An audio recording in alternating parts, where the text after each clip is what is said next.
Salut les investisseurs malins, j'espère que tu vas bien. Je m'appelle Gabriel Jarosson et je te présente les Startup News, les nouveautés de l'écosystème startup de ces dernières semaines.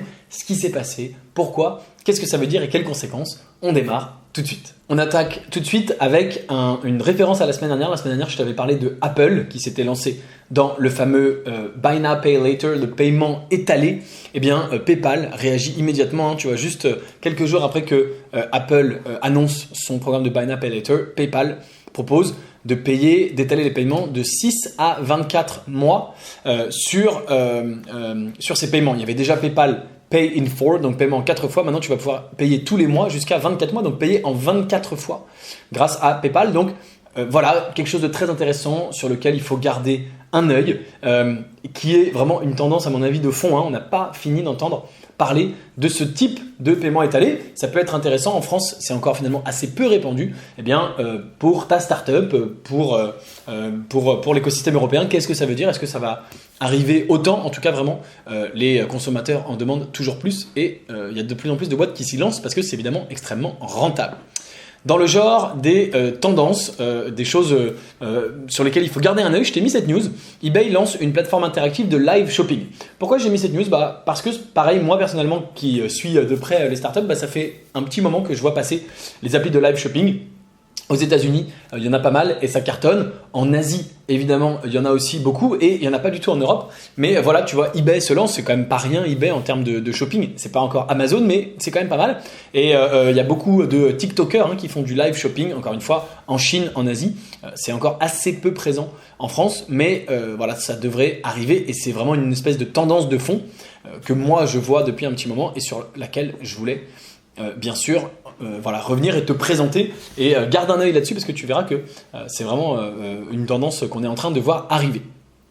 Ensuite, bien sûr, la grosse news, c'est les crypto-monnaies. Alors, c'est pas vraiment startup, mais ça a quand même une petite incidence, donc je voulais en parler. Le Bitcoin qui est tombé sous les 20 000, l'Ethereum sous les $1000, donc une baisse de plus de 35% la semaine dernière. Le marché global des cryptos qui est descendu en dessous des 850 milliards de dollars, donc c'est très très bas. Il était à 3 000, 4 000 à une époque. Donc là, vraiment très très bas. L'Ethereum donc à moins de $1000 pardon, donc c'est le plus bas depuis janvier 2021, donc un an et demi en arrière, et il est à moins 80% par rapport à son all-time high, à son point le plus haut au mois de novembre, donc qui était à plus de 4000 dollars, presque 5000. Donc très très très très violent, et le Bitcoin en dessous des 20 000, donc pareil, alors qu'il était monté à 58 000 au plus haut je crois, ou 60, enfin bref, je sais même pas quel est le point le plus haut du Bitcoin, mais c'était beaucoup plus que ça. Donc les investisseurs, les raisons sont nombreuses, les conditions macroéconomiques, la Fed qui va continuer à monter ses taux d'intérêt pour combattre l'inflation, et puis il y a un certain nombre de protocoles et de services qui sont menacés par la dépréciation rapide des assets crypto, notamment des inquiétudes sur les interreliance, donc sur les liens entre différents protocoles, différents services qui pourraient finalement presque s'entraîner les uns les autres dans leur chute et avoir un effet domino. Donc voilà pour la crypto, ça va plutôt mal. Sinon, ce week-end, c'était bien sûr Vivatech à Paris. Donc les échos titrent ce matin, lundi, Paris réussi pour Vivatech. 91 000 visiteurs physiques et 300 000 connectés. Cette édition a dépassé toutes nos attentes. Donc super, Vivatech en physique, évidemment, après le Covid, même si l'année dernière, en 2021, c'était déjà en semi-physique. Moi, j'y avais été. Cette année, je n'y étais pas, j'ai pas eu le temps. Mais voilà, il y avait évidemment Emmanuel Macron qui était là et Vitalik Buterin, le fondateur d'Ethereum, qui était à distance, mais c'était quand même assez impressionnant. J'aurais adoré le voir. En ce qui concerne Vivatech, alors j'ai trouvé cet article qui était dans mes suggestions d'articles récents. Donc la plus grosse conférence européenne de start-up, c'est Vivatech, reconnaît l'Inde comme le pays de l'année. Mais en fait, il semblerait que ce soit un article de 2020, puisqu'il y a écrit c'est un grand honneur pour l'Inde d'être reconnu comme le pays de l'année par Vivatech 2020. Ceci dit, du coup j'ai quand même cherché Vivatech 2022 et j'ai vu qu'ici l'article il a été mis à jour le 16 juin 2022, c'est-à-dire il y a quelques jours. Et ici, il y a écrit qu'à Vivatech 2022, il y aura 65 startups indiennes qui seront présentes. Donc ça, j'ai trouvé ça assez impressionnant. 65 startups indiennes présentes à Vivatech 2022. Et puis, cette citation de Maurice Lévy, donc, qui est le président de Publicis, qui est l'organisateur, bien sûr, de Vivatech, qui a dit « L'Inde crée des leaders comme certaines personnes créent des yaourts ». Je trouvais la citation juste beaucoup trop fun. Donc, je voulais te l'inclure. Et donc, voilà, il y avait visiblement beaucoup de startups indiennes à Vivatech cette année. Voilà pour les news de Vivatech. On repart au niveau international avec TikTok. Alors ça, c'est une très grosse news qui a enfin bougé tous ses serveurs vers Oracle. Alors je ne sais pas si tu avais suivi l'histoire de TikTok, de Trump à l'époque, quand il était président, qui avait menacé de bannir TikTok des États-Unis, sauf s'ils mettaient leur serveur aux États-Unis. Oracle, c'est apparemment Larry Ellison, le fondateur d'Oracle, il est très proche du pouvoir, notamment du Parti républicain et donc de Trump, qui avait remporté finalement le bid, enfin l'offre pour héberger les serveurs de TikTok, puis c'était tombé à l'eau. Mais tu vois, c'était du temps de Trump, donc ça a 1 an et demi, 2 ans peut-être. Et bien finalement, TikTok, ça y est, la semaine dernière, a transféré son trafic et les datas concernant le TikTok américain vers des serveurs américains, puisqu'il y avait eu new claims, user data was accessed from China. Donc il y a eu apparemment des plaintes, des rumeurs comme quoi les données américaines auraient été accédées depuis la Chine, alors que c'est évidemment interdit.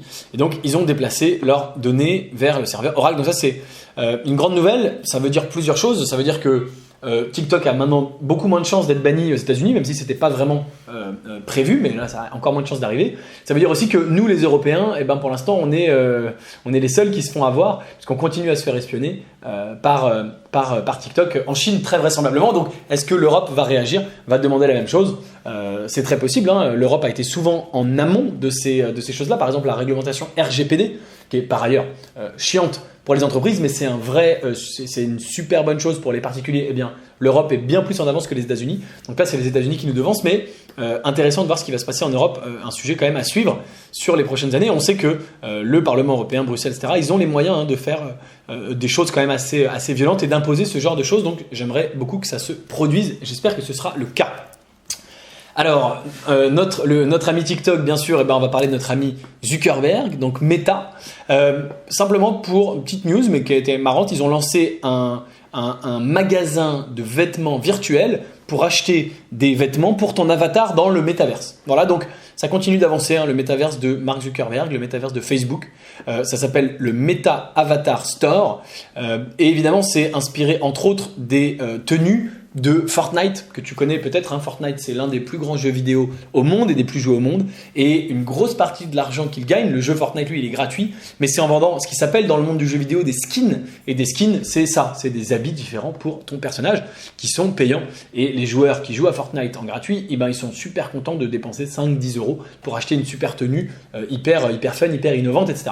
Donc intéressant, ils vont dans cette direction, ça avance. Il a toujours pas laissé de côté son idée de métaverse, et c'est normal, il a dit qu'il y allait à fond, donc il y va à fond. Et puis on revient quand même un tout petit peu dans les cryptos de loin. Les investisseurs du Dogecoin qui font un procès à Elon Musk, à Tesla et à SpaceX pour 250 milliards de dollars. Alors ça a peu de chances d'aboutir, mais il y a les American Dogecoin Investors, donc c'est vraiment un groupement d'investisseurs américains dans le Dogecoin qui accuse Elon Musk et Tesla et SpaceX d'opérer une entreprise de racketeering, donc vraiment d'opérer une entreprise de racket illégale et de manipulation de cours pour influencer et faire gonfler le prix de la crypto-monnaie Dogecoin. Et notamment, ils citent les tweets d'Elon Musk, qui fait très très souvent référence au Dogecoin dans ses tweets et qui s'appelle lui-même le Doge Phaser, ils disent que ces tweets-là sont la preuve qu'effectivement Elon Musk essaye d'influencer, de contrôler le prix de la crypto-monnaie. Et donc, il lui demande des dommages et intérêts pour les investisseurs qui ont perdu de l'argent, puisque la crypto-monnaie est passée de 74 centimes à seulement 5 centimes ces derniers temps, donc avec l'effondrement des cryptos. Donc, assez intéressant. La perte totale des investisseurs qui est estimée, c'est 86 milliards, et eux, ils demandent 3 fois les dommages et intérêts, donc 3 fois 86 milliards, ce qui doit faire 258 si l'article est cohérent. Je n'ai pas vérifié le calcul, mais ça me paraît correct. Donc, assez hallucinant. Bon, évidemment, les États-Unis, hein, il y a des procès pour tout et n'importe quoi. Il a très peu de chances de perdre, Elon Musk, et nos amis là ont très peu de chances de gagner, mais c'est vrai que Elon Musk parle énormément du Dogecoin, et c'est vrai que le Dogecoin, ça a toujours été une connerie, on l'a toujours dit. Enfin, moi je l'ai toujours dit sur sa chaîne YouTube. Donc, quand même intéressant de voir que ça se retourne un petit peu contre eux. En tout cas, ils ont perdu pas mal d'argent. Et puis, on termine avec la crypto, avec les layoffs, donc les gens qui sont licenciés. Tu sais que je fais une petite section en ce moment en fin de vidéo sur les startup news sur les licenciements. Donc Coinbase licencie 18% de sa masse salariale, donc plus de 1000 salariés. Et donc on les retrouve ici, on a notre petit site layoff.fyi qui parle de tous les startups qui ont viré du monde ces derniers temps. Donc là, c'est classé par date. On a ByteDance, donc TikTok, qui a quand même viré 150 personnes. On a Joker à New York, qui est un truc de livraison, qui a viré 50 personnes. On en a certains, tout ça c'est quelques derniers jours. Hein. Wealthsimple, qui est quand même important. Qui en a d'autres? On a Coinbase, donc ils sont ici, 1100 personnes, c'est l'article qu'on vient de voir. Redfin et Compass, qui sont aussi des très grosses boîtes et qui font 470 et 450. Tout ça, c'est la semaine dernière. Et BlockFi, je crois qu'on l'avait peut-être mentionné dans la vidéo de la semaine dernière. Donc voilà, encore pas mal de layoffs. Et puis, dernière section de cette vidéo, c'est les nouvelles licornes. La liste complète de toutes les licornes. Voilà, toutes celles donc depuis lundi dernier, donc le 14. On a eu Invoca, qui est de l'intelligence artificielle. On a eu EcoVadis, et c'est une boîte française, donc ça, Cocorico, qui est une boîte de supply chain logistique et delivery. Et donc, EcoVadis, ici, est The World's Most Trusted Business Sustainability Ratings. Donc, je ne suis pas sûr que ce soit vraiment de la supply chain. Je pense que ça a l'air plutôt Sustainability Ratings Provider. Donc ça, c'est assez sympa. C'est une boîte qui fait de la notation de sustainability. Donc, est-ce que c'est éco-responsable ou pas, etc., etc. Donc, visiblement, c'est pas visiblement, on le sait, c'est un secteur très, très, très porteur. Eh bien, ils viennent d'être valorisés $1 milliard la semaine dernière. On a encore ici l'intelligence artificielle. Donc, tu vois, AlphaSense à New York et Invoca à Santa Barbara. Donc, intéressant. Ici, on a Turntide Technologies, encore en Californie, Auto et Transportation, et puis AirSlate, encore aux États-Unis. Donc, tu vois que depuis la semaine dernière, 1, 2, 3, 4, 5 licornes, donc 4 aux États-Unis. Donc, tu vois que les États-Unis, bien sûr, dominent. C'est pour ça que j'investis dans les startups de la Silicon Valley. Tu vois, ça, c'est la Silicon Valley ici, la Silicon Valley ici. Là, on a New York, et là, on a Brooklyn. Enfin, non, c'est Brooklyn. Alors, là, je ne sais pas si c'est une faute de frappe ou si c'est un autre endroit, mais intéressant. Et donc, eux, qu'est-ce qu'ils font? Internet Software and Services, AirSlate. Voilà, donc 1, 2, 3, 4, 5 licornes depuis la semaine dernière. C'est tout pour les Startup News. Merci de m'avoir regardé jusqu'au bout. Bien sûr, abonne-toi pour ne rater aucune vidéo de Léonis. Toutes les semaines, les Startup News. N'hésite pas à me dire en commentaire tes suggestions, feedback pour améliorer cette série hebdomadaire, parce que c'est encore une série assez jeune. Donc voilà, si tu as des suggestions, c'est vraiment avec grand plaisir. Et puis, merci de m'avoir regardé jusqu'au bout. Bien sûr, si la vidéo t'a plu, mets-lui un petit like. Et moi, je te dis à très bientôt pour une prochaine vidéo. Ciao, ciao.